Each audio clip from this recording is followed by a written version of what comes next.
मतलब आपसे बचा है ना सर, ये ना सर, ये उठा हुआ है सर, सर आँख में ना मतलब पैर में ये और पैर सर बनोई और बनोई का मतलब जो लड़का भांजा उनका वो सोइल से, बाकी तीनों भाइयों थे। वो सर मतलब जिस टाइम वो खेत हम जी मतलब उनके साहब काम को साहब से बात कर रहे थे, उससे पहले सर मेरे को उसके जो छोटे भाई थे ना सर दोनों, वो बोल रहे थे, वो मेरे को जैसे ऐसे बोल रहे थे कि भाई डिमार्केशन बता तू कि भाई कहाँ से हुई कैसे हुई। मैंने सर इनको ये बोला कि भाई डिमार्केशन काम को साफ करते हैं, काम को साफ पूछ लो। और फिर मेरे को सर उसी टाइम बोल रहे थे कि तेरा बहुत कम समय है भाई, ऐसे ऐसे कर रहे थे थ्रेट रोहित और वो अशोक कि भाई ऐसे करके। फिर जैसे मैंने वो चश्मा उठाया सर, उसके बाद वो गए पर एक बल्ली उठाई, बल्ली से सर उन बंदों ने मेरे ऐसे दो ने पकड़ा ना सर, और ऐसे डंडे से मारी सर मेरे को। और जो पुलिस विभाग के थे सर, बीना मैडम और दूसरे वाले ना जी, अगर जैसे उन्होंने शुरू में ही जिस टाइम वो मतलब थोड़ा ऊंची आवाज़ में कामगो साहब के साथ बात कर रहे थे ना, और कामगो साहब की मारी उसी टाइम सर उनको पकड़ा होता ना, मतलब कंट्रोल किया होता तो शायद मेरे साथ इतनी अनहोनी नहीं होती। फिर उसके बाद सर उन्होंने अपना उन्होंने जब मेरे डंडे डुंडे मारी, मैं सर ऐसे जोर जोर से चीखता रहा। मैंने उनको बोला सर नम्रदार जी को, प्रधान जी को, जो भी थे, मैं कहा जी आप बचाओ भाई मेरे को करके, मतलब मैं कहा इनको जो इनसे मतलब जो हथियार है इनसे ये मांगो और भाई मेरे को बचाओ। फिर सर जो पुलिस कांस्टेबल थे उन्होंने प्रोटेक्ट किया ऐसे फिजिकली मेरे को। तो हालांकि मैंने सर उनको ये भी बोला कि मैं जो आपका हथियार लाया हुआ है, मैं नहीं बोल रहा कि आप फायर करो, कम से कम इस वेपन से भी मेरी सुरक्षा करने के लिए इनको थोड़ा वो तो करो, ऐसा कुछ नहीं हुआ सर। उसके बाद जब मैं उनसे बड़ी मुश्किल से, जैसे सर जब उन्होंने पहले बारी डंडा मारा ना जी, तो मैंने सर अपने हाथ छुड़ाया उनसे, ऐसे ये किया सर ऊपर ना, ऐसे ऊपर को।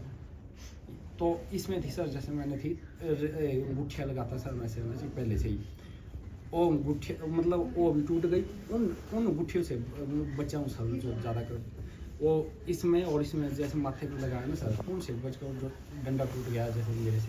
नहीं, बात ये नहीं है।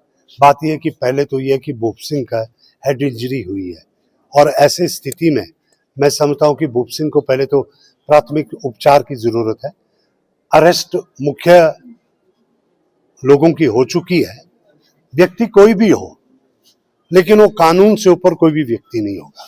ये बिल्कुल स्पष्ट माननीय मुख्यमंत्री जी ने इस घटना की निंदा की है, और मैंने स्वयं जो पहले ही दिन जैसे ही मुझे पता चला, मैं यहाँ पे नहीं था, तो मैंने जब मुख्यमंत्री जी से बात हुई, ऐसी कोई भी घटना को हम बिल्कुल भी कैसे एक जो सरकारी कर्मचारी है जो अपनी जिम्मेवारी निभा रहा है, और कोई जिम्मेवारी वो अपनी मर्जी से नहीं, एक मैजिस्ट्रेट के ऑर्डर से वो निशानदेही कर रहा था, तो ऐसे में ये ऐसी वारदात करना, पूर्व सुनियोजित ढंग से ये बातें हुई है और बहुत लंबे समय से ये बातें चल रही थी। तो मैं समझता हूँ कि ये बिल्कुल भी उचित नहीं है। भूप सिंह जो है एक सभ्य परिवार का व्यक्ति है, और सभ्य परिवार में भी मैं आपको अगर कहूँ तो लग घाटी के बहुत ही एक अहम परिवार के हिस्सा हैं, जो उनके परिवार के सदस्य फौज में भी है, और हर तरह से एक बहुत बड़े परिवार कुनबा उनका है। तो ऐसे में मैं समझता हूँ कि भूप सिंह कोई एक सरकारी कर्मचारी के साथ एक निष्ठावान कर्मचारी भी है। तो इस वक्त सिर्फ भूप सिंह को न्याय दिलाने की बात है। अभी उनकी स्थिति ठीक है।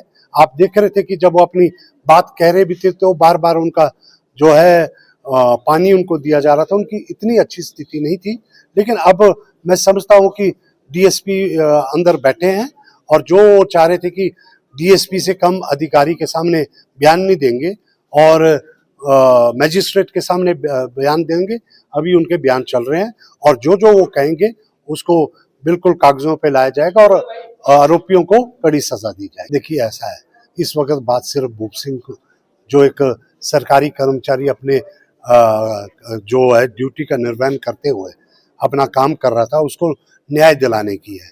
एक जो है जितने आरोपियों को सजा दिलाने की बात है। बाकी जनरलाइज स्टेटमेंट किस ख्वाब में विपक्ष कह रहा है तो मुझे नहीं पता। विपक्ष को मान लेना चाहिए कि सरकार के पास मैंडेट 5 साल का है, और वो सरकार अपना काम कर रही है, और एक जनरल स्टेटमेंट, एक स्वीपिंग स्टेटमेंट देने का एक विपक्ष की आदत हो गई है।